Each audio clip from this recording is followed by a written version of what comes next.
This is important because you'll have one sentence completely under control. Now, it doesn't seem like much, but if you get the first one under control, then the second one, you're basically stacking the deck until you get all of them under control, and then you know how to write an IELTS essay. My IELTS Writing Task 2 sentence guidebook deals with this exactly. It looks at every single sentence and gives you a strategy so you can nail the exam, basically. All right, let's get started. So what do we do for the first sentence? WTF, all right? Well, one thing we could do is paraphrasing. Paraphrasing is the expression of another phrase or sentence in another way. For example, if I had the sentence, the school student listened attentively to the teacher, that could be modified to, the pupil listened carefully to the lecturer. This technique is used a lot for the reading, listening, and of course, the writing part.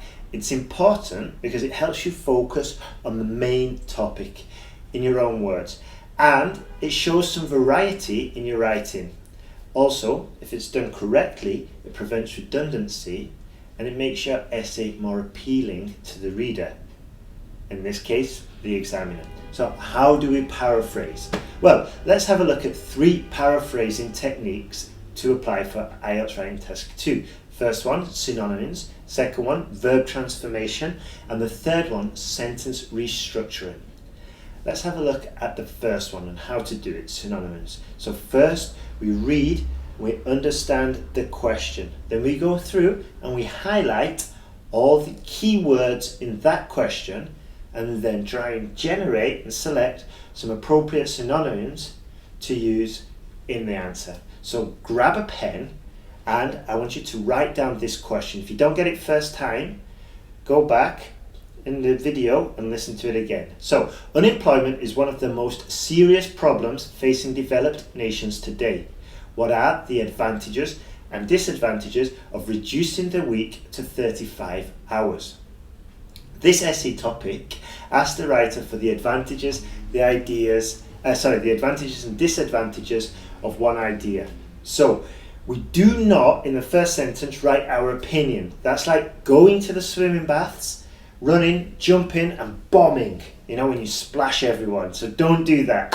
What we're going to do is write a topic sentence. And to write a topic sentence, we paraphrase. So, using the 3-step strategy, first we read the question again. So, unemployment is one of the most serious problems for developed nations. A 35-hour working week is a possible solution to unemployment. Now, grab your pen and highlight, circle the important questions. So, the important words: unemployment, serious problems, advantages, disadvantages, and developed nations as well. And then we select synonyms to replace those words. So, unemployment, lack of jobs; serious problems, grave issues; developed nations, industrialized country; advantages, disadvantages, pros and cons; working week, professional schedule. So, if I was to rewrite it, I could say, a lack of jobs is indeed a serious issue facing industrialized countries nowadays. This essay will examine the pros and cons of reducing professional schedules to 35 hours. Now, that's not bad, but I have seen better. And how could we improve it even more? Well, we can use strategy 2, and that's verb transformation. Here, we highlight the key verbs and then select new verbs, synonyms, or even transform the verb. So before, the question was, unemployment is one of the most serious problems facing developed nations today. What are the advantages or disadvantages of reducing the working week to 35 hours? Well, for facing, we could say confronting, and for reducing, we could say lessening. That would give us, a lack of jobs is indeed a grave issue confronting industrial countries today. This essay will examine the pros and cons of lessening professional schedules to 35 hours.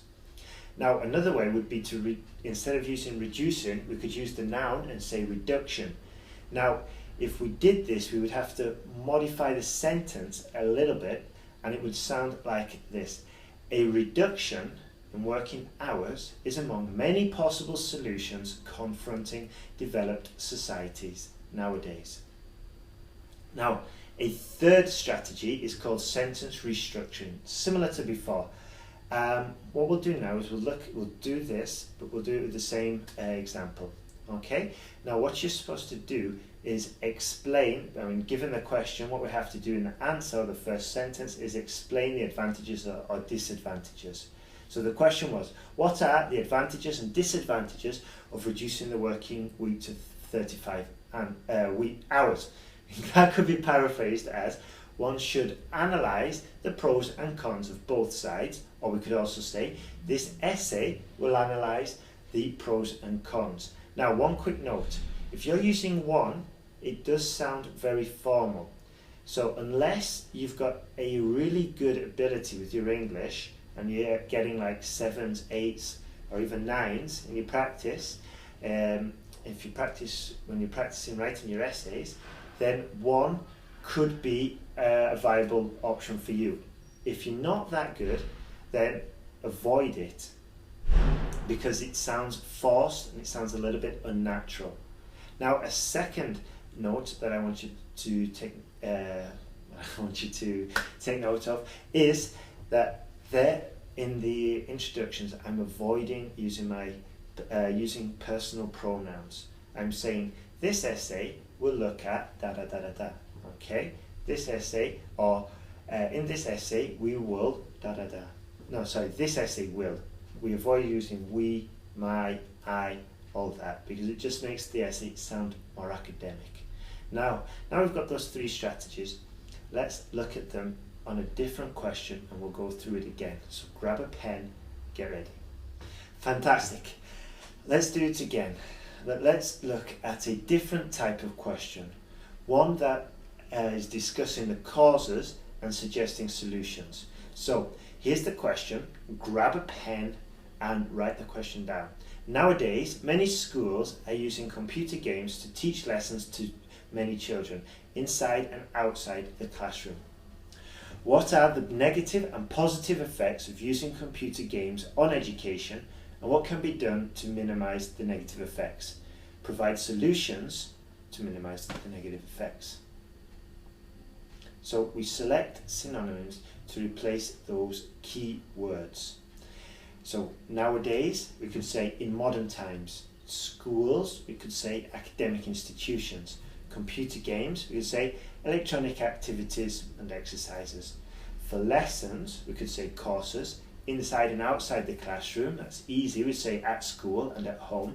For education, we could say academic development. So hopefully you've realised that for IELTS, you need to have an extensive vocabulary. And building your vocabulary is key to getting a high score. Now let's look at strategy 2, verb transformation. And we'll look at the question again, go through and you highlight the key verbs and then we change them. So in this case, nowadays many schools are using computer games to teach many children inside and outside the classroom. What are the negative and positive effects of using computer games on education, and what can be done to minimize the negative effects? So select new verbs, synonyms, or we can transform the verbs. So for using, we say employing. For teach, we say instruct. For minimize, we could use reduce. So change the verbs. Now restructure the sentence. In this essay question, you are expected to outline both the negative and positive effects of using computer games in education.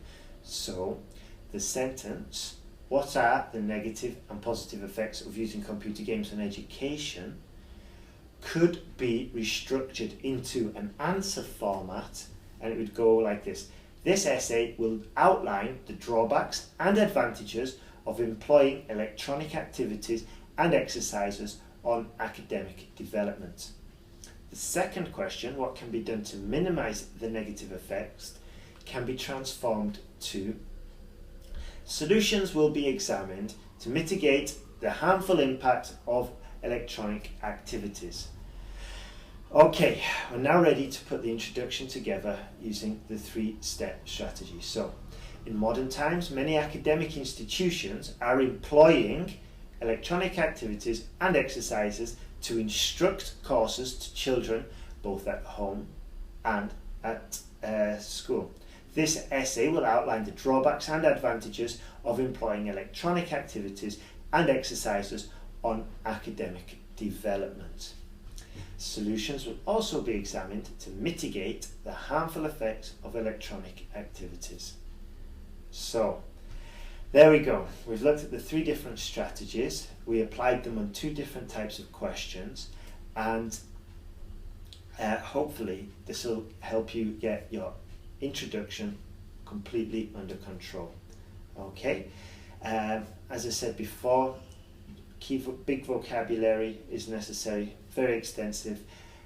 You can check out one of the videos for building your vocabulary. Another point is, okay, this dealt with the introduction. Okay, if you want more advice and you want some more help and guidance, you can look at the IELTS Sentence Guide book, and you can also check out the videos. But most importantly, just subscribe and you get lots of updates. Okay, good luck, and I wish you all the best in the exam. If you've got a problem, just shoot me an email and we're on to it. All the best. Jump from band 6 to 7 or it's free. The sentence guide is the answer if you need to pass IELTS fast. Why? Because together we cover the 2 essential skills you need to pass the IELTS exam. Your IELTS exam skills and your English language skills. You get easy to follow instructions which eliminate confusion, frustration, and it makes organising your thoughts really easy. And to improve your English language skills, you send in your essays to me or my team, and we give you feedback showing you how to improve your lexical resource, showing you the errors you might have made, and this practically guarantees that you improve and pass the IELTS exam. Click below to listen to the other students, see what they've said, and then join me together and we can pass IELTS. Okay, speak soon. 1, 2, 3.